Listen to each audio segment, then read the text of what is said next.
Hey guys, I'm Liz, and in today's video I'm going to be going over the books that I read in December. I'm only going to be talking about the books I read in the latter half of the month, so that means I only really have 2 books to discuss. The other books I read in the beginning of December, I will only be mentioning them along with their star ratings.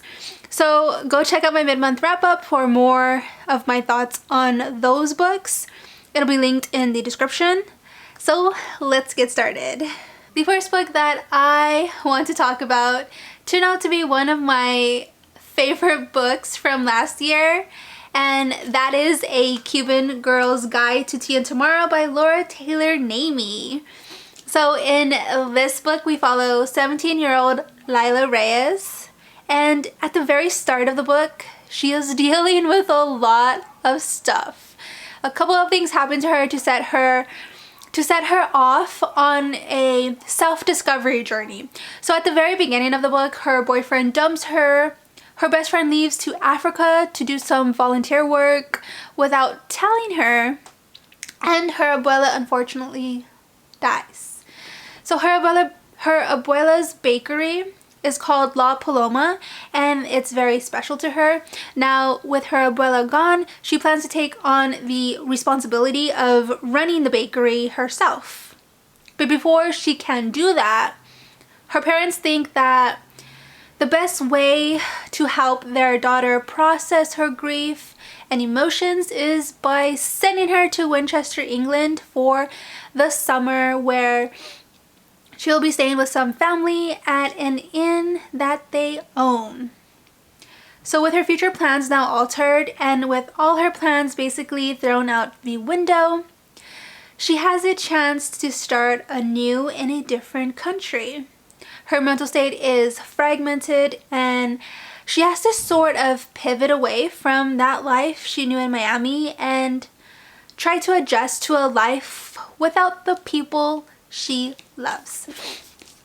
So the tone of the book is very light-hearted and extremely hopeful. While I was reading this, I was either crying or smiling, or I was doing both at the same time. I felt really connected with Lila.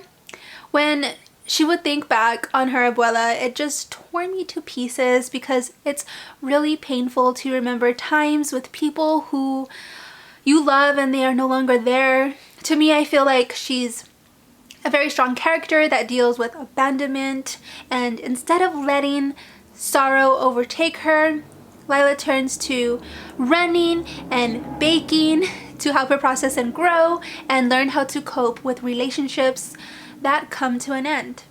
In this way, she has a solid foundation to begin to heal, and it's really cool to see her sort of transform into her own person and figure out what she wants her life to look like and taking steps to achieving her dreams.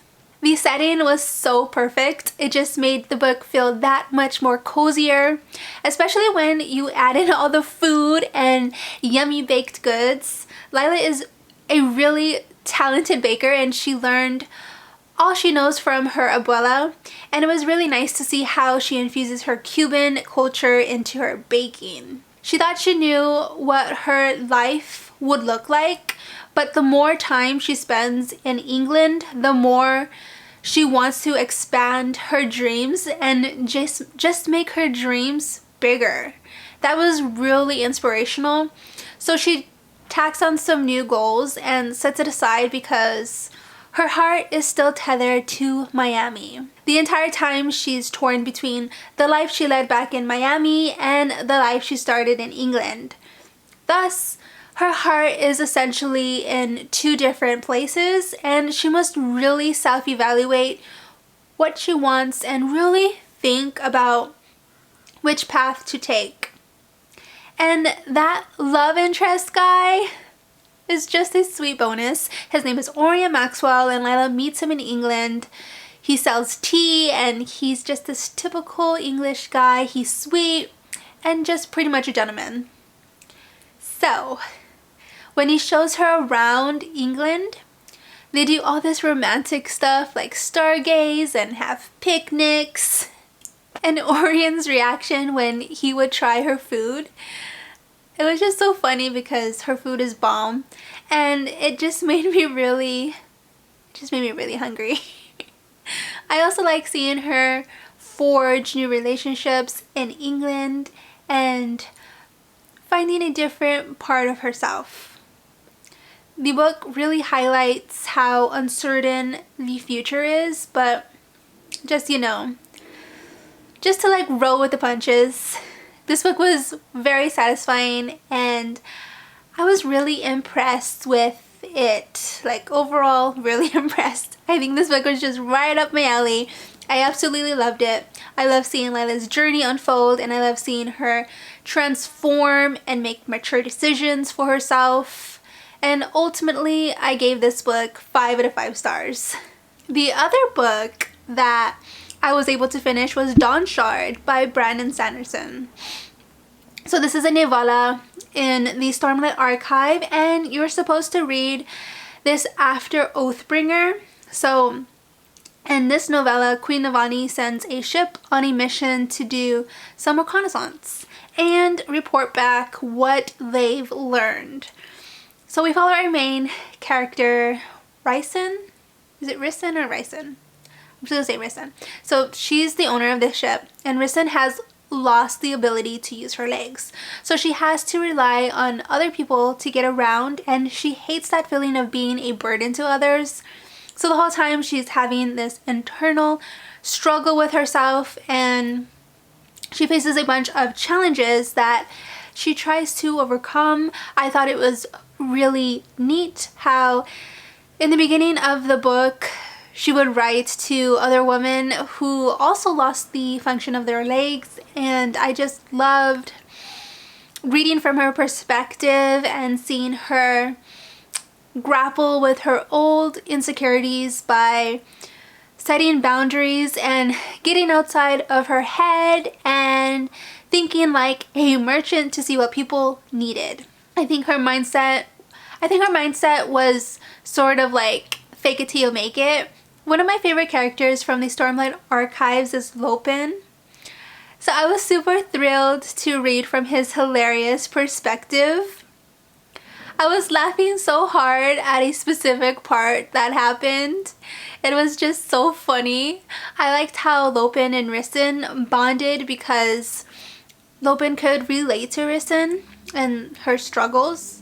I loved the setting of the open ocean. There's a lot of superstitions and omens surrounding sailing, and I always love that kind of stuff. I love the setting of the open ocean. There's a lot of superstitions and omens surrounding sailing, and I always just love that kind of stuff.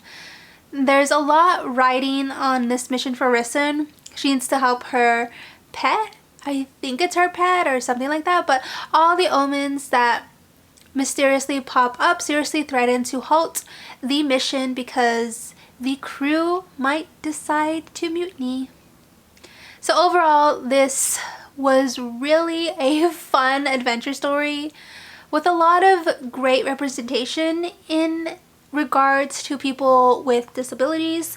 This novella was just so satisfying. It was, of course, fast-paced, and it had a quick mystery that I really enjoyed. I gave this book 5 out of 5 stars. Now I'm going to quickly mention the books I read in the beginning half of December. First up, we have Ready Player 2 by Ernest Cline. I gave this book 2.5 stars out of 5 stars. Next up is The 30 Names of Night by Zeyn Joukhadar. I gave this book 3 stars out of 5 stars. Then we have Emma by Jane Austen. I gave this book 4 stars out of 5 stars. Following that is The Tower of Nero by Riordan. I gave this book 5 out of 5 stars. Then finally we have A Reaper at the Gates by Sabaa Tahir. I gave this book 5 out of 5 stars. So that is it for this video. I hope everyone is having a fantastic start to the new year. Like, comment, and subscribe, and I'll catch you in the next one. Bye!